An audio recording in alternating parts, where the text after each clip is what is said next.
Estas dunas castigadas por el sol y azotadas por los vientos mueren en una costa donde el mar bate con fuerza.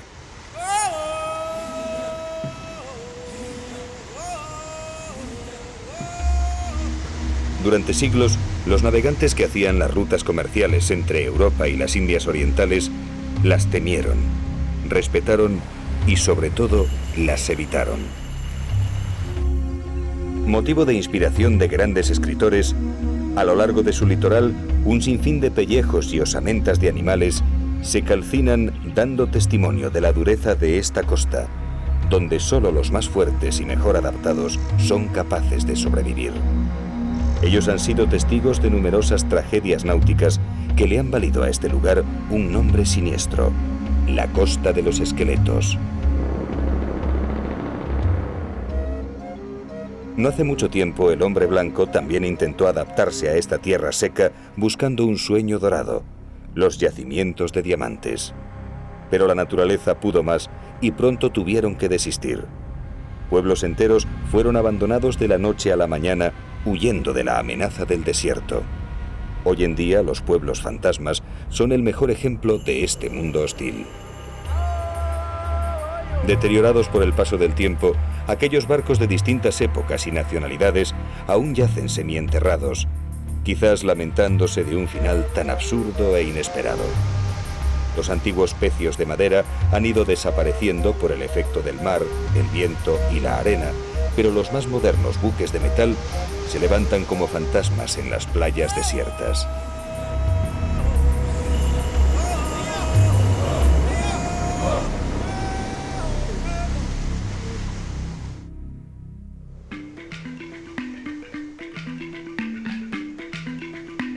La Costa de los Esqueletos marca el límite de un desierto que se extiende por una estrecha franja de no más de 200 kilómetros de ancho desde el sur de Angola hasta el río Orange, frontera con Sudáfrica.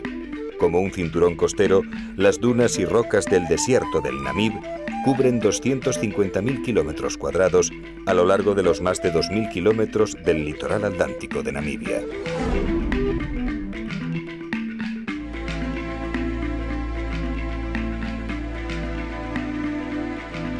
El Namib es uno de los desiertos más áridos y el más antiguo del planeta.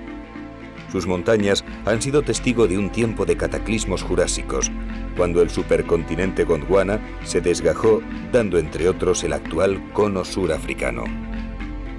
Y junto a ellas, a pocos kilómetros de distancia, gigantescas dunas de más de 300 metros de altitud transforman el paisaje haciéndolo irreconocible. Así es el Namib, el desierto cambiante, el árido mundo donde se esconde la vida.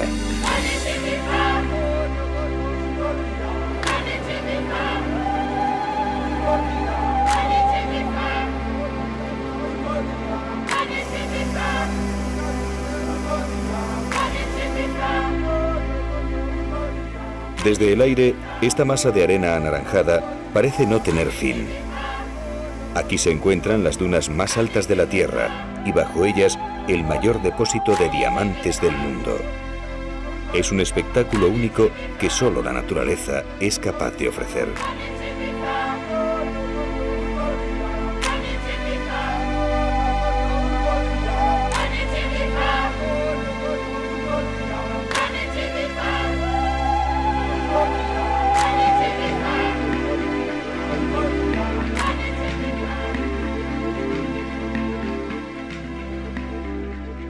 Los cambios de luz confieren a las dunas del Namib 1000 matices de prodigiosa belleza. Son esculturas móviles que han sido moldeadas y esculpidas durante miles de años por los brazos del viento.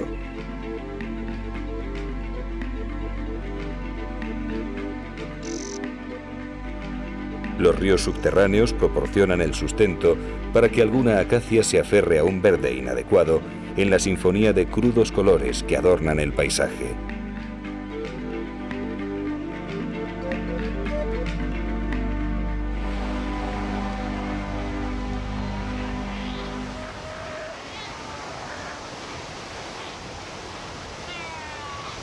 Pero todos los años, el espectáculo de la vida estalla en la Costa de los Esqueletos.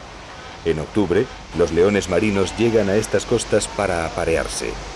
La corriente fría de Benguela, que sube desde el océano glacial antártico paralelamente a la costa oeste del sur de África, trae consigo gran cantidad de nutrientes. Dichos nutrientes generan una explosión de peces y estos atraen a los otarios que ocupan el último eslabón en la cadena alimentaria.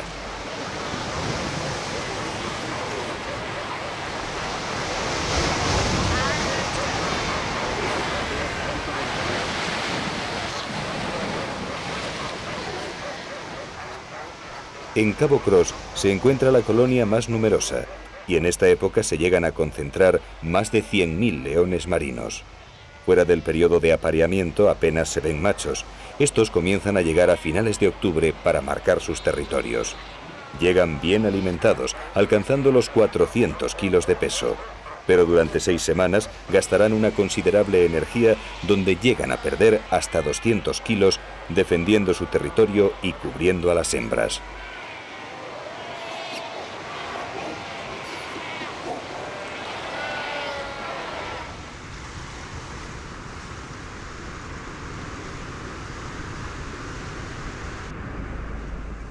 El primer europeo que pisó esta costa fue el portugués Diego Cao en 1486. Un año más tarde, otro navegante portugués, Bartolomé Díaz, buscando protección de una tormenta, se adentró con sus 3 naves al interior de una bahía a la que bautizó como Bahía de las Vueltas, por todas las que tuvo que dar antes de alcanzar tierra. Pero el primer asentamiento estable no se creó hasta 1883, cuando el navegante y comerciante alemán Adolf Luderich llegó a un acuerdo con el jefe de la tribu de los Nama, comprando la Bahía de las Vueltas por 25.000 pesetas y 60 rifles para la instalación de una factoría ballenera. Unos meses más tarde, el canciller Bismarck proclama a Namibia como protectorado del Imperio Alemán. En 1904 estalla la guerra entre los Nama y los alemanes y Luderich se convierte en una prisión de guerra. La riqueza de sus aguas provocó que el negocio ballenero floreciera con rapidez, construyéndose el puerto y una moderna factoría ballenera. Pero el boom industrial y económico no llegó hasta el descubrimiento de las minas de diamantes. Ocurrió en mayo de 1908, cuando un empleado llamado Zacarías Leguala vio en el suelo una pequeña piedra muy brillante durante la construcción de la línea del ferrocarril. Zacarías se la mostró a su jefe, el alemán Augusto Staug, quien, sabiendo de lo que se trataba, pidió permiso a las autoridades para realizar una prospección. La noticia corrió como un reguero de pólvora y a Luderich comenzaron a llegar comerciantes, aventureros y buscadores de fortuna. En 4 años, la ciudad pasó de ser un pequeño y remoto puerto de pescadores a una de las ciudades más importantes del cono sur africano. Hoy en día, pocas cosas han cambiado en la fisonomía de Luderich. Los negocios más prósperos permanecen en el mismo lugar que hace 100 años y siguen regentados por los descendientes de aquellos primeros colonos.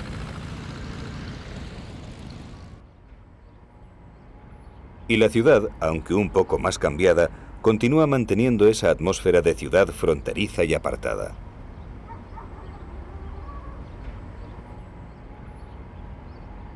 En la actualidad, Luderich es una surrealista y somnolienta colonia alemana. La viva imagen de un pequeño pueblo de la región germana de Baviera, pero ubicada en uno de los rincones más perdidos del sur de África, donde el viento sopla con especial rabia todo el año.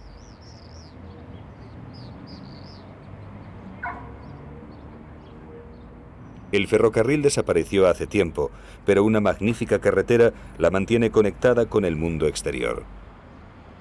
Luderich sigue estando a contramano de cualquier ruta al encontrarse embutida en el desierto entre 2 enormes regiones diamanteras de acceso prohibido y fuertemente vigiladas.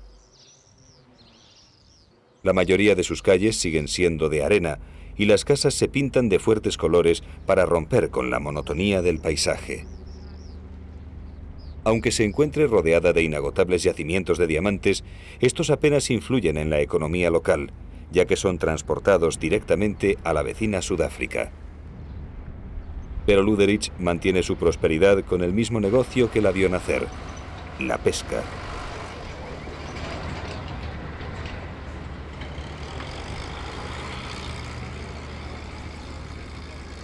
La corriente fría de Benguela es la responsable de que estas aguas escondan los mayores y más ricos bancos de peces del Atlántico Sur. Toda la ciudad vive de la pesca de la merluza, langostas y algas marinas, que dan trabajo a más de 5.000 personas. Esta industria representa, después de los diamantes, la mayor fuente de ingresos del gobierno namibio.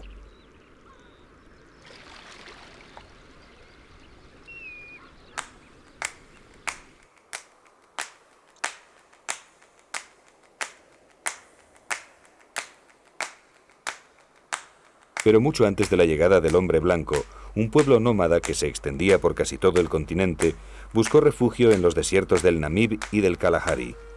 Eran probablemente los últimos residuos de una población de cazadores que fueron perseguidos y desplazados por tribus bantúes procedentes del norte. Aquellos que no lograron alcanzar el desierto fueron exterminados o esclavizados, primero por los propios bantúes y hotentotes, y más tarde por los conquistadores europeos, quienes los llamaron despectivamente bosquimanos. En las montañas sagradas, donde moran sus espíritus, los petroglifos grabados en la piedra son el mejor testimonio de que hace 6.000 años los bosquimanos ya habitaban estas tierras.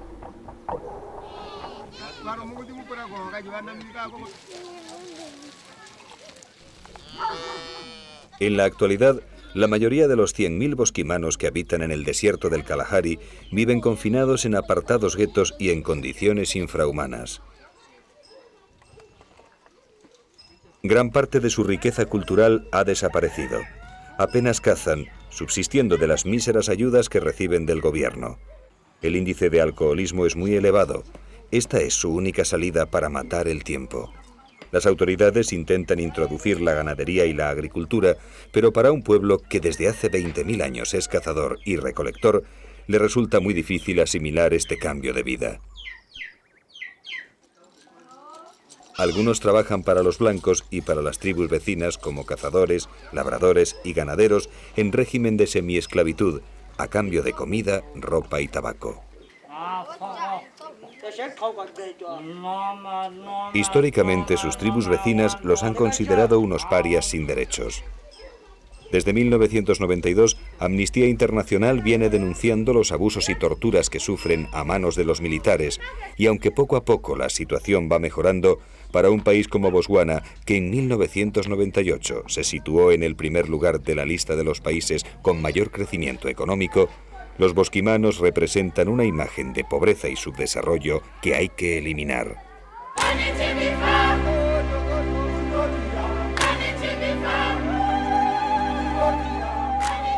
Poco a poco van cediendo terreno y sus antiguos territorios se han reducido considerablemente.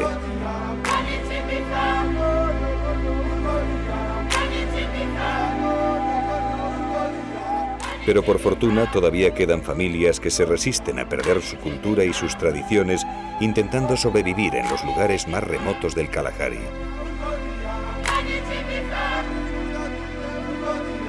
Chongwati es un pequeño asentamiento habitado por 4 familias que suman un total de 14 individuos.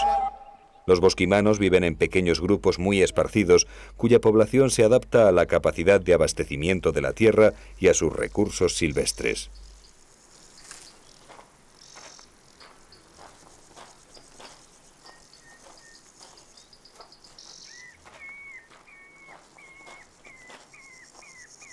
Kushai, Samgao, Tuka y Bo son los cabeza de familia de Chongwati. Hace varios días que se les acabó la carne, la base de su dieta alimentaria, y han decidido salir a los alrededores del poblado para intentar atrapar alguna liebre. Política y socialmente, los bosquimanos se organizan en bandas sin jefatura definida, aunque la autoridad recae en el mayor o en el más hábil de sus miembros activos. Cada banda está formada por un grupo de cazadores, por lo general emparentados, más sus mujeres y sus hijos. Normalmente la banda se mueve en un territorio del que no suele salir, es su coto de caza, y aunque no tiene límites bien definidos, las otras bandas nunca entrarán, así que nadie tiene la necesidad de defenderlos, ni las bandas vecinas la obligación de respetarlos. La técnica que utilizan para atrapar a las liebres es sencilla, pero muy ingeniosa. Su única herramienta es una vara larga y muy flexible, con un gancho en uno de sus extremos, que van metiendo en el interior de la madriguera. Cuando han acabado de introducirla, se la pegan a la mejilla para sentir si hay vibraciones, y si las hay, es que algún roedor ha quedado enganchado en el anzuelo.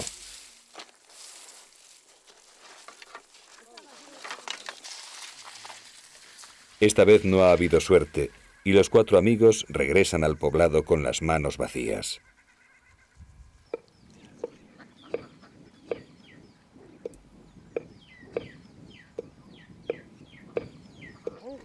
La fuerte sequía hace que la situación sea desesperante. Lo único que les queda para comer es mijo, del que fabrican un pan que apenas les aporta energía.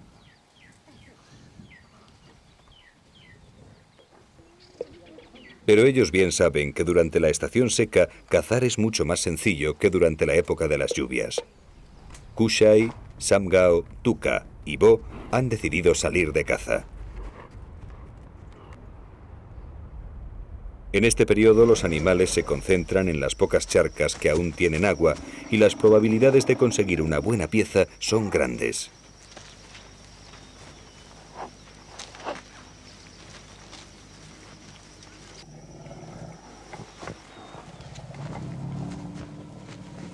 Namibia es uno de los países africanos más ricos en vida salvaje. Solo en el Parque Nacional de Etosha, el más grande del país, con una superficie similar a Bélgica, viven 114 especies de mamíferos y 340 de aves. El calor aprieta con fuerza y los grandes paquidermos tienen prisa por alcanzar el agua.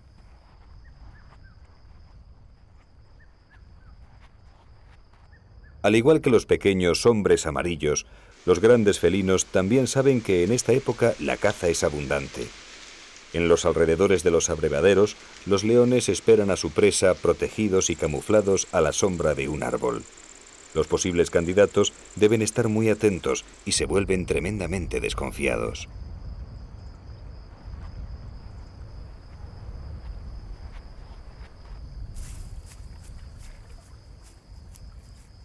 En diciembre comenzarán a caer las primeras lluvias que no se interrumpirán hasta finales de marzo. Durante estos meses, un verde y tupido manto de hierba cubrirá este enorme secarral. Los mamíferos se dispersarán y comenzarán a parir, y la vida de nuevo llegará a Etosha. Pero mientras tanto, todos deben aferrarse a su más preciada fuente de supervivencia, el agua.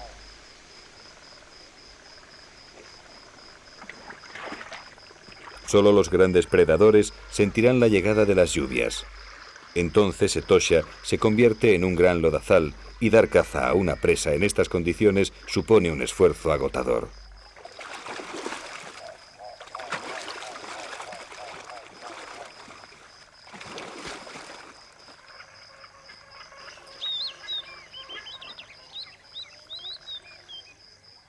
Los elefantes deben acudir a diario a tomar su baño de lodo para desparasitarse. Ellos son los amos del lugar, y cuando llegan a la charca, los demás animales saben que deben retirarse.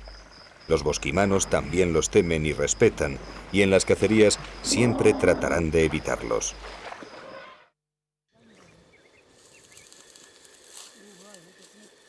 A la mañana siguiente, los 4 bosquimanos comienzan a preparar la caza.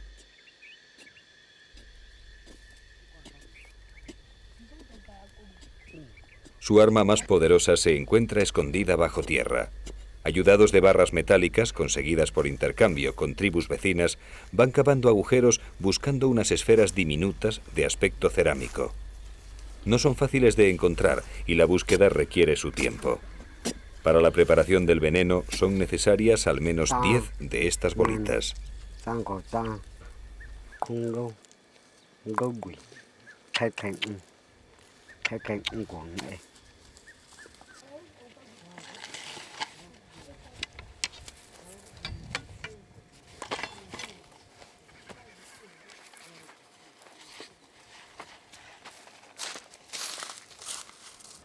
De vuelta al campamento, los hombres se preparan para la elaboración de la pócima.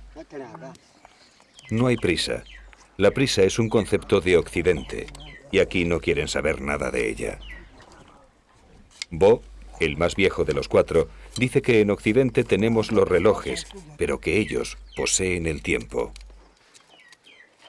El primer paso es raspar y luego machacar hasta convertirlo en un fino polvo, la semilla del camungarunga, un árbol endémico del desierto del Kalahari.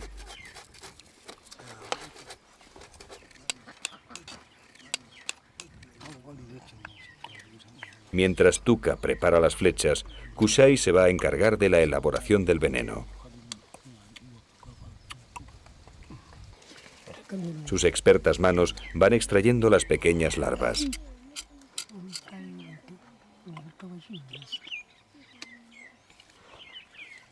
Una vez bien agarrada, se le arranca la cabeza y, como si fuera un tubo de pegamento, se vacía su interior en un hueso de jirafa. Estas esferas son en realidad la envoltura de las larvas de unos escarabajos cuyos fluidos corporales producen un veneno mortal. Poco a poco en el cuenco se va acumulando un líquido amarillo de aspecto ambarino. Algunas veces el líquido extraído de las larvas se aplica directamente sobre las flechas, pero si se quiere conseguir un veneno más potente, el proceso es algo más complejo. Samgao mastica la raíz de una sansevieria, una planta con una fuerte toxina, que mezclado con el líquido de las larvas y el polvo de la semilla, dan como resultado una ponzoña capaz de matar a un hombre en poco tiempo y del que no se conoce antídoto posible.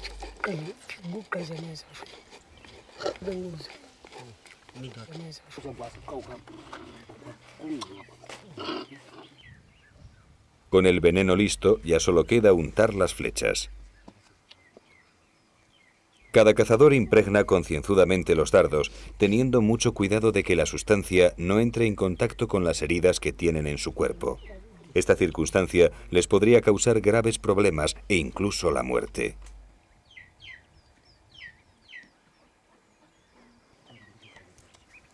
Las flechas no son grandes, ni sus puntas resultan demasiado afiladas, porque no buscan la muerte de sus presas por el impacto o las heridas producidas por las mismas.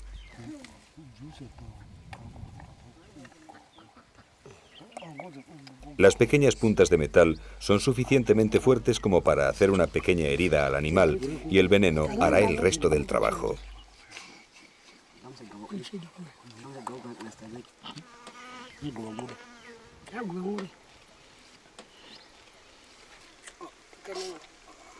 Las armas están preparadas, solo queda esperar a que el veneno se seque. Mientras tanto, Bo, que también hace las funciones de chamán, busca en las runas los presagios del éxito y el apoyo de los espíritus de los muertos. Las puntas de madera le señalarán el camino para encontrar la caza. Este es un ritual obligatorio para tener buena fortuna y mantener alejados a los malos espíritus.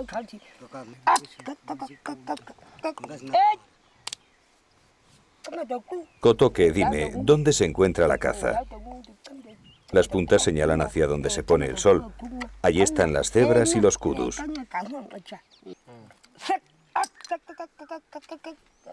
La madera dice que donde se levanta el sol hay un grupo de oryx y gacelas.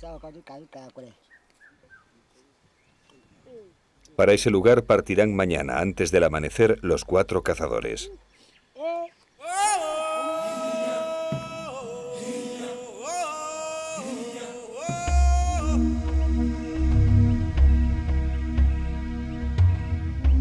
...700 kilómetros al noroeste de Chongwati, en una remota y montañosa región llamada Khao Koland, se extiende un territorio semiárido donde una tribu ganadera se ha asentado de forma permanente. El río Cunene, frontera natural entre Namibia y Angola, es el que hace posible la vida en esta tierra tan inhóspita.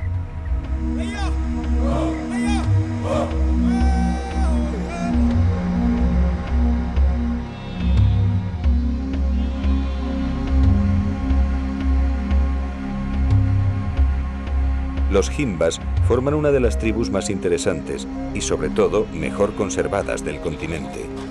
Tienen la reputación de ser los pastores más competentes de África y, aunque son conocidos por su maestría en el pastoreo, su éxito no radica solo en el conocimiento del ganado, sino en su organización y sus relaciones sociales, como reconocen ellos mismos en muchos de sus viejos proverbios. No empieces la cría con animales, empieza con personas, porque el que tenga gente nunca morirá. La sociedad Himba está organizada según el principio de doble descendencia. Esta práctica de contabilidad bilineal, tanto a través del padre como de la madre, solo se encuentra en 6 zonas del mundo: el oeste y suroeste de África, India, Australia, Melanesia y Polinesia. Todo el pueblo Himba nace en el clan matriarcal de su madre y en el patriarcal de su padre. El linaje materno controla la herencia de la riqueza material, incluido el ganado, y el linaje paterno es la unidad residencial y la estructura de autoridad. Opembe es un pequeño asentamiento habitado por 2 familias. Yakuja Yambiru es el Omuyona o jefe del clan. Hace 4 años sufrió un percance que a punto estuvo de costarle la vida.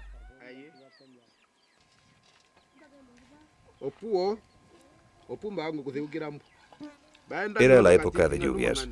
Nos encontrábamos al pie de las montañas de Omusati, guiando al ganado hacia las tierras altas. Al caer la tarde, justo antes de la puesta del sol, un grupo de 9 hienas hambrientas comenzó a atacar a las vacas. Armados solo con palos, intentábamos mantenerlas alejadas, pero una de ellas se me abalanzó por la espalda y me arrancó el brazo de un bocado. Un grupo de pastores vinieron a socorrerme y me trasladaron al hospital de Opuwo, donde llegué 2 días más tarde y casi muerto. Fue la primera vez que salí de mis territorios. Yakuja está casado con Wazindi Kirua y juntos han tenido 3 hijos. El mayor, Nabizó, es el responsable y el heredero de las vacas. El hijo pequeño se llama Kama Iguan y él es el encargado de cuidar las cabras. Y por último, Komané, la única hija del matrimonio.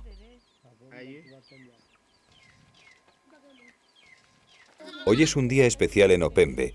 A Komané le ha llegado el esuko, la primera menstruación, y esto se celebra con un baile al que acuden las mujeres de los poblados más cercanos.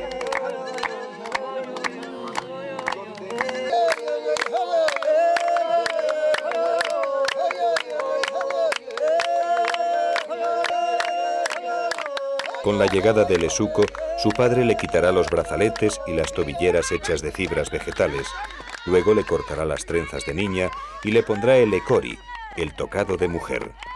A partir de ahora, Komané está en condiciones de casarse y son sus padres los que decidirán quién será su futuro esposo. La poligamia está admitida entre los Himbas y Komané podrá mantener relaciones sexuales con quien quiera siempre que le pida permiso a su marido. Pero para la mujer es importante ser la primera esposa, pues conservará ciertos privilegios que le realzan su dignidad, como por ejemplo cuidar del fuego sagrado.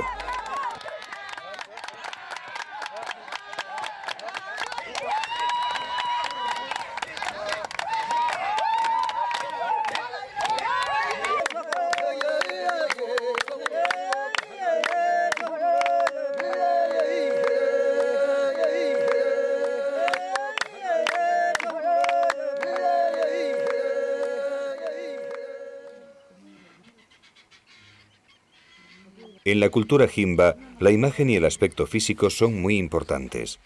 Ellos apenas poseen otro arte plástico que el que crean sobre su propio cuerpo. No pintan ni moldean esculturas, pero sí dedican bastante tiempo a embellecerse.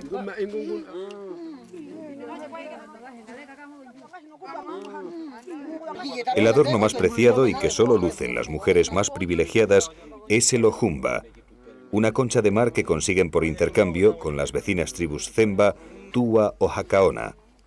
Una buena concha cónica puede llegar a costar un buey.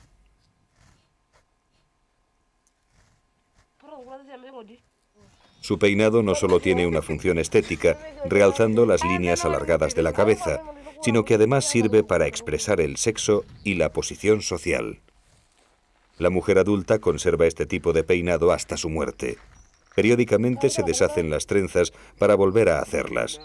Rehacer un peinado suele durar 2 días, y este no se lo lavan con agua, sino con ceniza. Pero lo que realmente las diferencia, y sobre todo las hace únicas, es el color rojizo de su cuerpo.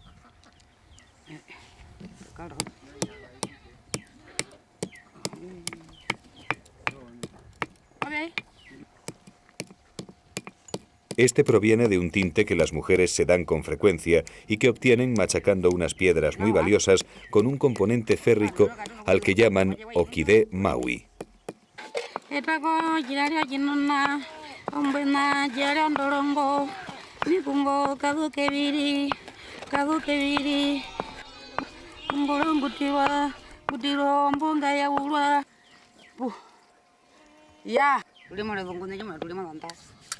El fino polvo de ocre se mezcla con manteca de vaca y de esta mezcla se obtiene una espesa crema rojiza que no solo cumple una función estética, también constituye una eficaz protección contra las radiaciones solares y las picaduras de los insectos.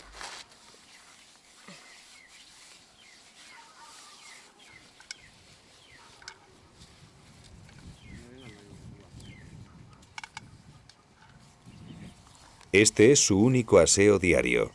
De hecho, las mujeres solo se bañan en el río una vez en su vida, el día antes de casarse.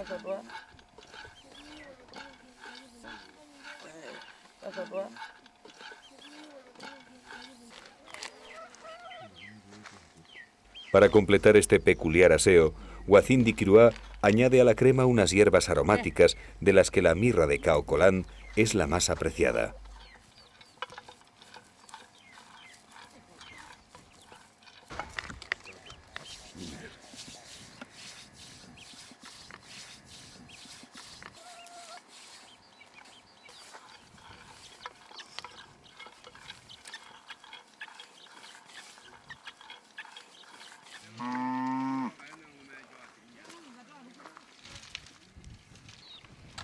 Para los Himba solo hay una cosa más importante que su belleza corporal: el ganado. La ganadería constituye el factor principal de su economía y ellos viven con pasión y rivalidad esta actividad que traspasa los límites de lo económico para afectar a esferas de la vida política, religiosa y social.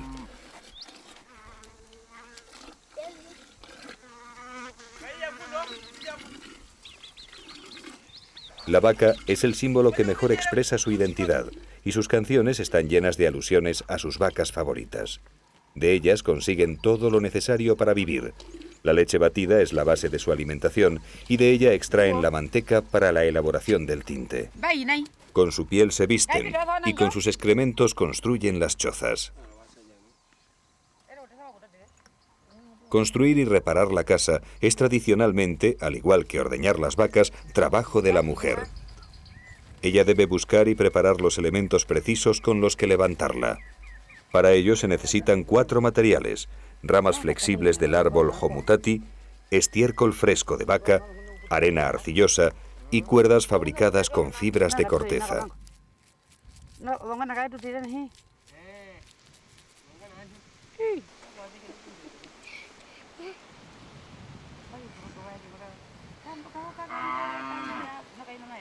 Mientras Wathindi queda al cuidado del poblado, Nabizó, su hijo mayor, lleva las vacas a beber a los pozos excavados en los lechos secos del río.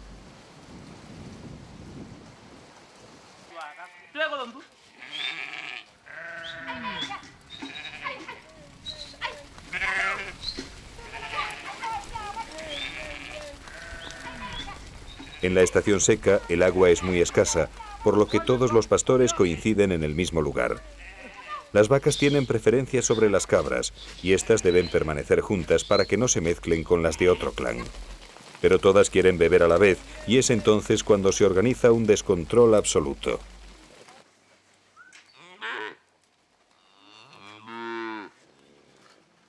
Hay que tener mucha habilidad y conocimiento para prosperar como pastor nómada en un terreno tan árido. Hasta la peor sequía que se recuerda a principios de la década de los 80, los Himba se contaban entre los ganaderos más ricos de África. Su estrategia se basa en la movilidad estacional. En cuanto llegan las lluvias, alejan a sus ganados de las fuentes permanentes para aprovecharse de los prados perennes que crecen en los márgenes del desierto. Solo cuando se agota el agua y el pasto, los hombres y sus ganados regresan a los abrevaderos permanentes. De este modo, el forraje de alrededor de estas fuentes se reserva para finales de la estación seca. Ahora les toca el turno a las cabras, que son responsabilidad de los más pequeños. Estos podrán cuidar de las vacas después de que se les practique la circuncisión en el caso de los varones y con la llegada de la primera menstruación en las niñas.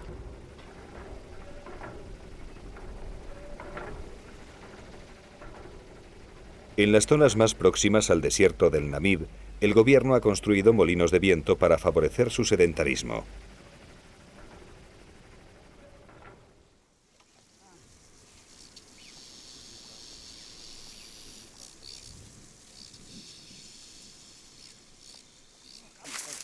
Hace ya varias horas que Kushai, Samgao, Tuka y Bo abandonaron Chongwati. Ni ellos mismos saben cuándo regresarán. La cacería puede durar días e incluso semanas. Sin embargo, solo portan lo estrictamente necesario: el arco, las flechas, las barras de hierro, un cuchillo, los utensilios para hacer fuego y tabaco. Todo lo demás lo irán consiguiendo por el camino, pero esto no supone ningún problema. Nadie sabe sobrevivir mejor en una tierra tan pobre como lo hacen ellos. En el suelo seco de sus territorios, estos pequeños hombrecillos saben leer mensajes que les llevan a recolectar cuanto necesitan. Para combatir la ausencia de agua, los hombres conocen varios remedios. El koa es uno de ellos y reside oculto en el interior de la tierra. Se trata de un bulbo carnoso que guarda en sus raíces un líquido amargo con el que se lavan y refrescan en las tórridas llanuras del desierto.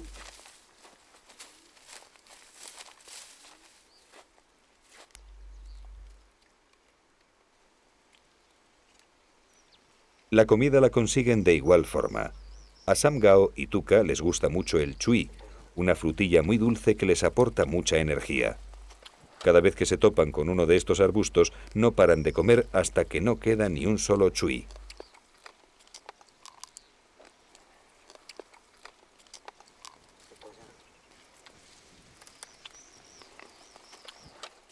Ellos conocen más de 100 especies de plantas alimenticias y 55 especies de animales, lo que significa que acumulan una gran fuente de conocimiento especializado sobre el área en el que habitan.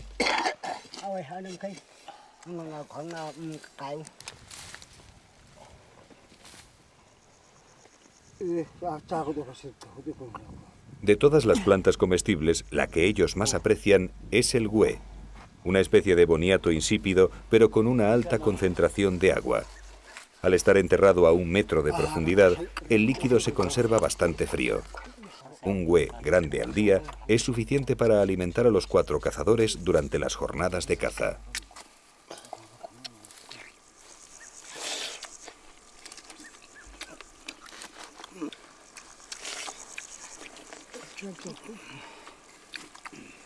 La recolección es principalmente tarea de las mujeres, cuyo trabajo les proporciona igualdad de estatus con respecto a los hombres para tomar decisiones.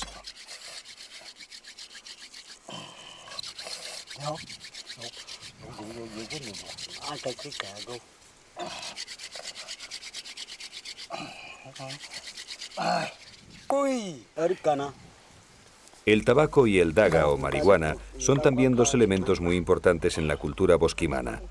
En la actualidad el daga ya prácticamente no lo fuman, mientras que el tabaco lo obtienen por intercambio con la tribu de los Herero.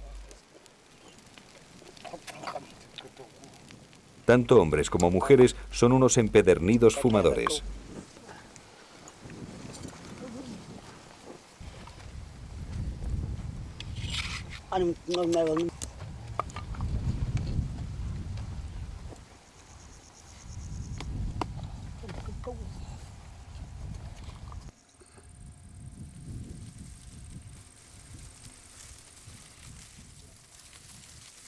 El grupo reanuda la marcha. Siempre que los bosquimanos salen de caza, caminan en fila de a 1. Poco a poco se aproximan a las primeras charcas. Aunque todavía están lejos para levantar sospechas entre las posibles presas, deben caminar con mucho sigilo.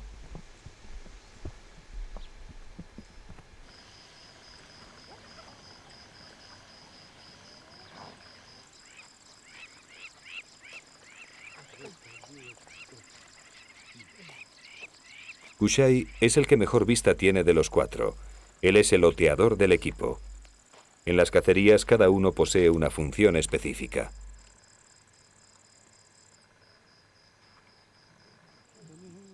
Tuca es el mejor cazador. Él debe ser quien mate al animal y sobre él recae la responsabilidad de que la caza sea un éxito o un fracaso. A partir de ahora, él tomará el mando de la operación. Una vez elegidas las flechas que tienen el veneno más fresco, Tuca ocupa la primera posición en la fila. La caza ha comenzado.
Un oryx macho ha sido alcanzado. A partir de ahora hay que tener paciencia y no perder la pista del animal herido. Si la flecha ha alcanzado una zona sensible como el cuello o los pulmones, el oryx caerá muerto en cuestión de horas, pero si no es así, la lenta persecución puede prolongarse varios días. Bo entra en escena.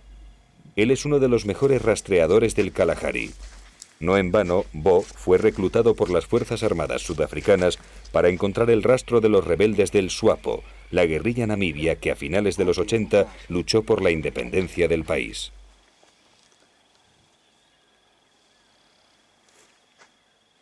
Después de 3 horas de rastreo, aparecen las primeras manchas de sangre. Tuca ha vuelto a demostrar su gran puntería. El oryx ha sido alcanzado en el pulmón derecho, produciéndole una muerte lenta y dolorosa. En cualquier caso, los bosquimanos son los seres más respetuosos con el medio en el que viven, y así lo reconocen muchos antropólogos. Al cazar tienen cuidado de no herir a las hembras y a los cachorros. Solo recolectan lo estrictamente necesario para alimentarse, y en sus fuegos utilizan la mínima cantidad de leña. En definitiva, han armonizado durante milenios con lo que hoy se consideran entornos marginales.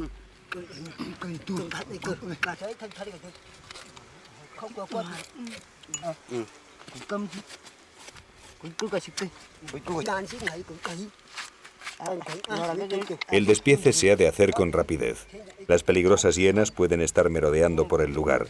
Ellos no conocen la historia del jefe Himba Yakuhayan Biru, pero seguro que no les gustaría verse en una situación parecida.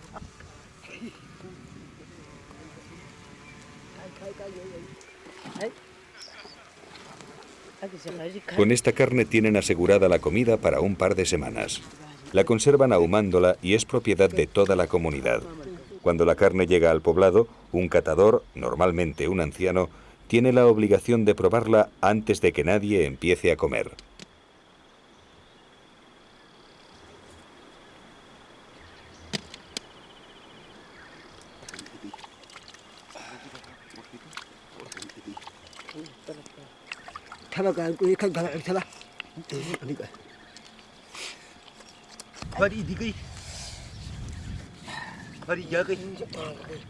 Una vez que se le han extraído las vísceras, la sangre se va depositando en un agujero hecho en la arena.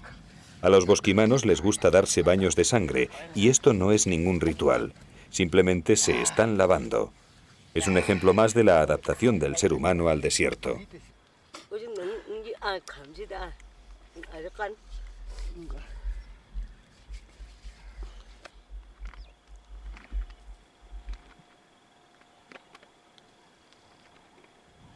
En menos de una hora, el óryx ha sido despiezado y ya solo queda transportarlo al poblado. Pero 4 hombres no son suficientes, así que mañana tendrán que regresar de nuevo. La carne que dejan la envuelven en ramas y hierbas aromáticas. Luego la entierran limpiando cualquier rastro de sangre para no atraer a los carroñeros.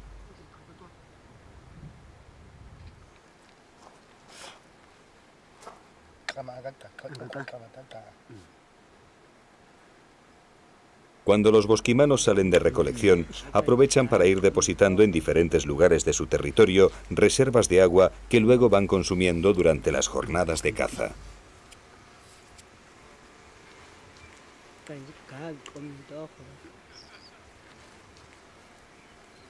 El agua se guarda en huevos de avestruz y son enterrados debajo de los matorrales para que se mantenga fresca.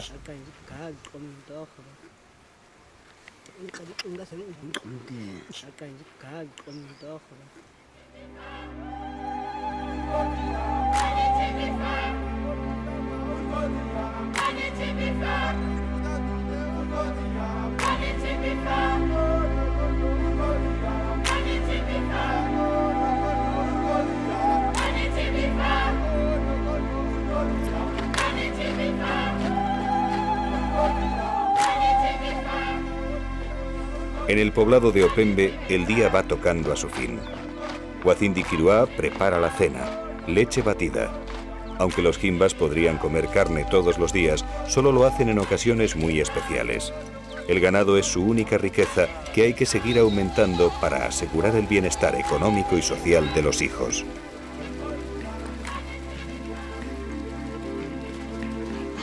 Pero el futuro del pueblo ocre de los lechos secos del río es incierto. Gran parte de sus territorios van a ser inundados por las aguas del río Cunene. Los gobiernos de Namibia y Botswana han firmado un acuerdo para construir una enorme presa que proporcionará electricidad a gran parte del país.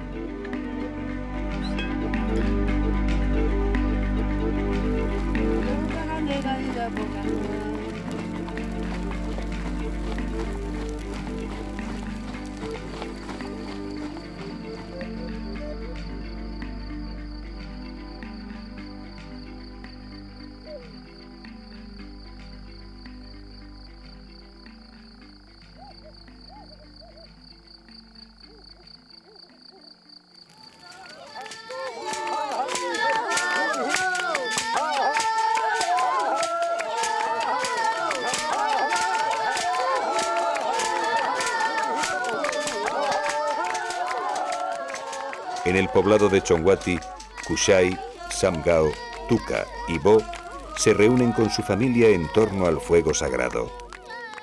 Con esta danza agradecen a los buenos espíritus el éxito de la caza y la abundancia de comida.